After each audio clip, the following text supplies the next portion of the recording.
addressing nutritional deficiencies and digestive system breakdowns are way, way, way more fundamental approaches to take when it comes to addressing skin health than using any topical skincare product or prescription products or prescription drugs. You're right. Addressing nutritional deficiencies and digestive system breakdown is the key to all health issues. And the beautiful thing about it is it's not a doctor. It doesn't involve doctors. It doesn't involve the medical model. So you got two kinds of fats that fall into this category of essential. They're called essential fats, essential fatty acids, omega-6s, and omega-3s. Some nutritionists will tell you, oh, don't worry about omega-6s. You get enough omega-6s. Just worry about omega-3s. Not true. You need omega-6s. You need omega-3s. You need them both. Omega-6s are mostly found in grains, largely found in grains, at least in our diet. Omega-3s, on the other hand, are found in seeds. Fish oil, despite the conventional wisdom, is not a source of omega-3. So if you're taking fish oil because you want to get your omega-3s, you're not really getting your omega-3s. You're getting derivatives of omega-3s. There's only one omega-3, just one. Then it gets broken down into derivatives, and there's a couple derivatives that are found in fish oil. They're important. I'm not saying they're not important. DHA and EPA, they're very important for nerve health, for brain health, for skin health. But omega-3s themselves, the parent omega-3s, are only going to be pretty much only going to be found in seeds. Grass will contain some omega-3s, but you're not going to get any omega-3s in fish. If you're looking to get your omega-3 from foods, you want to go with seeds, you want to go with eggs, you want to go with algae, spinach, squash, watercress, broccoli. These are all possible sources of omega-3s too. Another really interesting source of omega-3s is something called chia seeds. Now, chia seeds have been in the news lately. Some of you may remember back in the 1980s, there was these commercials for something called a chia pet, these clay sculptures that were coated with chia seeds. I think they may even still be around. They coated these clay sculptures with seeds, and then you'd water the seeds would sprout, and you get this kind of hair-looking stuff. By 2007, there were probably 500,000 chia pets sold every year. Chia is a type of mint plant. It's a member of the sage family. And it's a really, really, really good source of omega-3 oils. Chia seeds have been prized for their omega-3s and fat content for many years, for centuries, really, by American Indians and by rural Mexicans. The word chia is actually derived from the Indian term for oily. One of the neatest things about chia seeds is they gel up. So you can make really good puddings and custards. You can make them homemade. Now, these days, I've actually seen them in Whole Foods and in vitamin stores, these prepackaged and pre-made chia puddings that take advantage of the gelling quality of chia seeds. Chia seeds absorb water much like hyaluronic acid does. As we've talked about hyaluronic acid's water trapping properties for skin health. Chia seeds have that same kind of water trapping property. Xanthan gum, pectin, these are all polysaccharides, long-chain sugars that have a swelling property, and chia seed swells in much the same way. All right, I'm Pharmacist Ben. Got more to say about fats and chia seeds. Also want to get into a little bit of protein. We'll probably do that tomorrow. I want to take your phone calls when we come back from our break. Got a line open for you at 855-660-4261. We'll be back after this.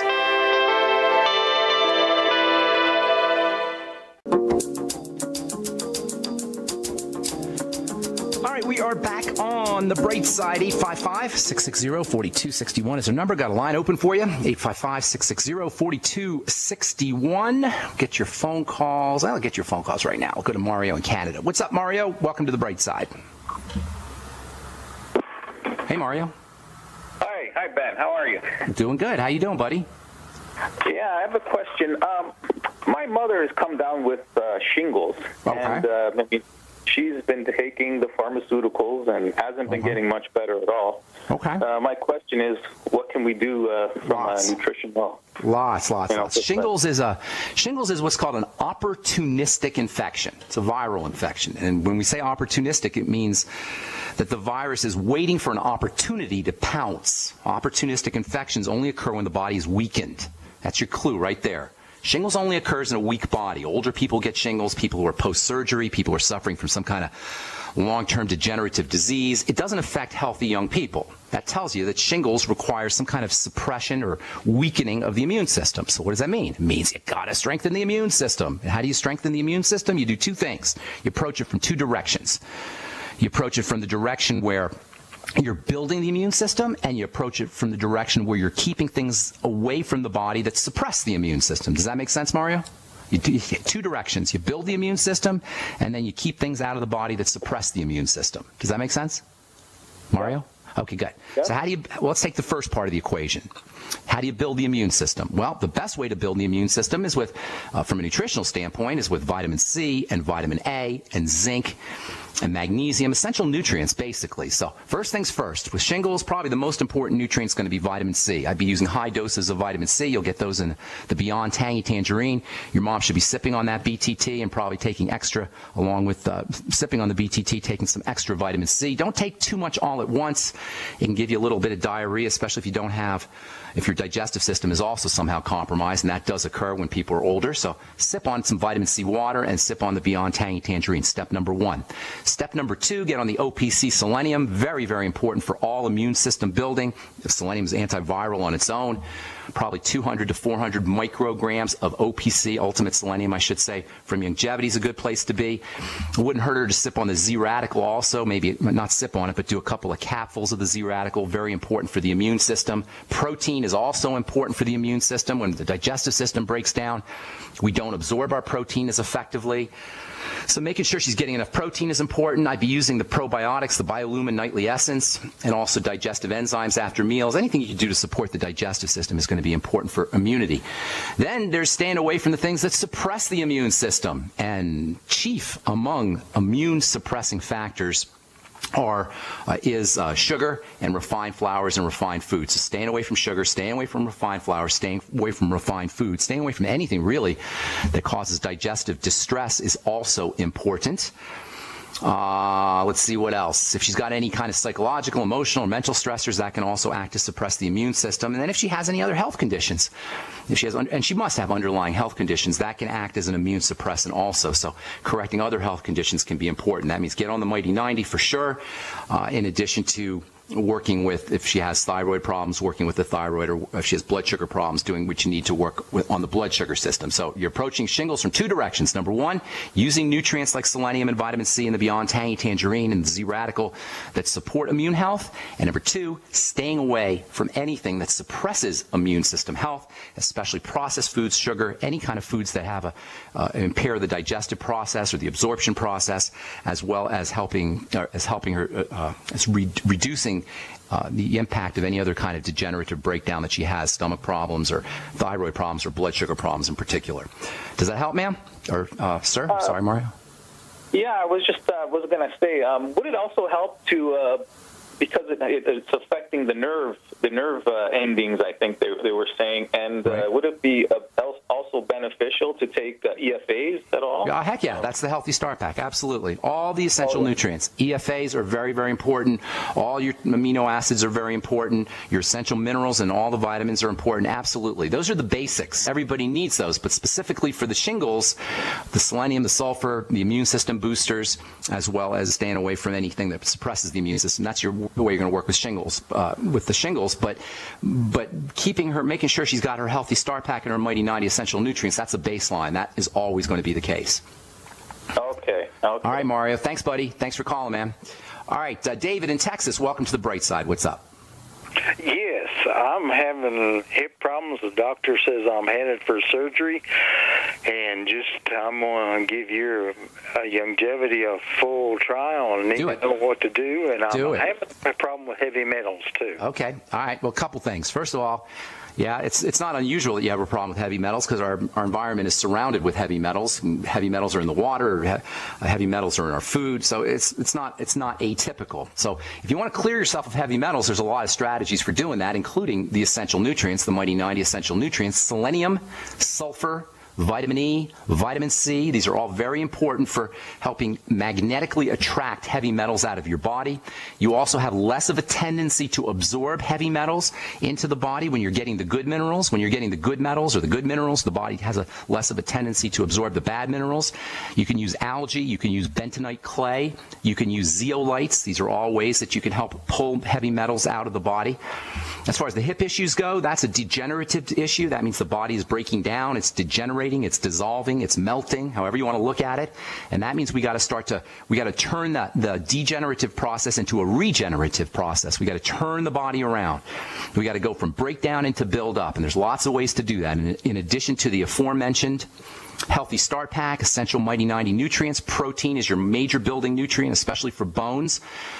Making sure you're on a good whey protein supplement is very important. Using eggs, using fish, meat, if you can find good meat, is also helpful. Making sure you absorb whey protein is it, you mean what brand whey? Yeah, yes. I like one called Natural Factors. That's my favorite kind of Natural Factors whey. That's organic whey. It's a Canadian whey. So whey is the best protein, but egg protein is also good. Fish protein is also good. Everything's going to give you a little bit of protein. What makes whey and egg so stand out when it comes to protein is the fact that in addition to, well, you get complete protein, but you also get building proteins. Whey and egg are building foods. Everything's going to have protein. Broccoli has protein. Beans have protein. But with whey and dairy and eggs, you get building protein, proteins that are specific for building, and that's what we're talking about here is building. You also get growth factors in whey. And you get growth factors in eggs, and you get cofactors like vitamins and minerals that help with growth, and fats that help with growth. So whey and eggs stand out when it comes to protein. Make sure you're using digestive enzymes with your whey, and that'll help you absorb your proteins, your amino acids. Using apple cider vinegar can also be helpful for absorption. And then also minerals. There's specific minerals that are important for bone. Obviously, everybody knows about calcium, but magnesium is also important. Zinc is also important. And there are vitamins that work along with these minerals. Vitamin A and vitamin D stand out when it comes to the building vitamins, but vitamin C is also very important for building. In fact, you can't build connective tissue without vitamin C. So making sure you're getting enough vitamin C, you'll get a good dose of vitamin C in the Beyond Tangy Tangerine, but you might want to throw in a little bit extra vitamin C. And then using cartilage-containing products can also be important. The glucogel caps are like a cartilage capsule, if you will. And a bone soup is also a good cartilage-containing food. Dissolve the chicken bones in the soup, in the water, and the cartilage factors will come out in the water, and you can actually drink these cartilage factors, and that can help build connective tissue and also can help build bone too. All right, thanks so much for your call, David. Appreciate it. Got to move on. I'm Pharmacist Ben. You're listening to The Bright Side. We'll come back with more of your phone calls right after this. Don't go away.